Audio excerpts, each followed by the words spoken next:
Hi மக்களே, எல்லோரும் நல்லா இருக்கீங்களா? நம்ம இப்போ கத்திரிக்காய் தக்காளி பஜ்ஜி எப்படி செய்கிறதுன்ட்டு பார்க்கலாங்க. ஸ்கூல் ஆரம்பிச்சிருச்சுனாவே 3 வேலையும் காலையில் என்ன பிரேக்ஃபாஸ்ட் செய்கிறது, மத்தியானம் லஞ்ச் செய்கிறது, நைட் என்ன டின்னர் செய்கிறதுன்னு ஒரே ரொட்டீனாக போயிட்டே இருக்குங்க. நம்மளுக்கு ரெஸ்ட்லெஸ்ஸாகவே இருந்துகிட்டே இருக்கும். எப்படா நம்மளுக்கு ரெஸ்ட்டு கிடைக்கும் அப்படின்ட்டு லைஃப் ஓடிட்டே இருக்குங்க. சரி, சாயந்தரம் ஆயிடுச்சு, பார்ப்பாங்க டியூஷன் விட்டு வரதுக்குள்ளே சாம்பார் ரெடி பண்ணிடலாம் அப்படின்னு சொல்லிவிட்டு நான் இப்போ கத்திரிக்காய் தக்காளி பஜ்ஜி தாங்க செய்ய போகிறேன். அதுக்கு ஒரு பாத்திரத்தை வச்சுட்டு அதில் தேவையான அளவு எண்ணெய் ஊற்றிக்கோங்க. அதில் கடுகு, கொஞ்சம் வெள்ளை உளுந்து, கடலைப்பருப்பு கொஞ்சம் போட்டு நல்லா அது ப்ரௌன் ஆனதுக்கப்புறம் 2 பெருஞ்சீரகம், 1/4 ஸ்பூன் பெருஞ்சீரகம், 1/4 ஸ்பூன் மல்லி, வரமல்லி இருக்குங்கள, அது போட்டுக்கோங்க.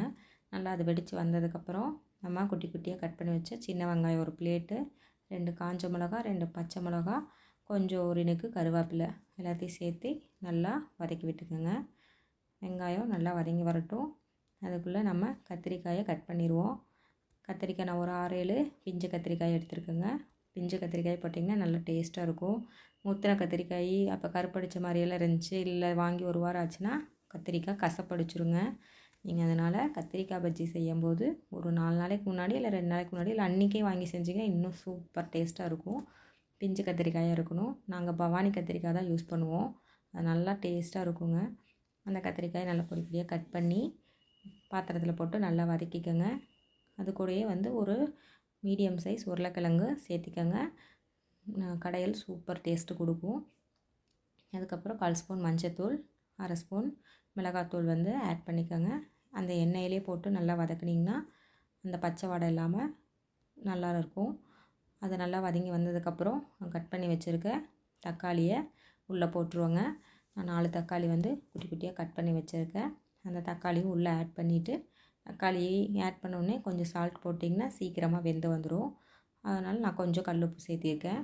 சேர்த்திட்டு சால்ட் பத்தலாம் திருப்பி ஆட் பண்ணிக்கலாம். எப்போவுமே அதிகமாக ஆட் பண்ணிடாதீங்க, அப்புறம் ஒன்றுமே பண்ண முடியாது.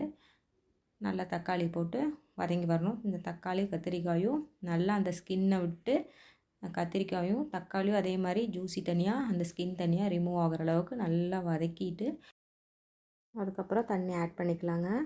இப்போ நான் 1.5 சொம்பு தண்ணி இது வேகிறதுக்காக ஊற்றிருக்கேன். ஊற்றிட்டு ஒரு 10 நிமிஷம் கொதிக்க விடுங்க. அந்த 1.5 சொம்பு தண்ணி 3/4 சொம்பு தண்ணியாக சுண்டி வரட்டும். அப்போ தான் கத்திரிக்காயும் தக்காளி நல்லா வெந்திருக்கும்.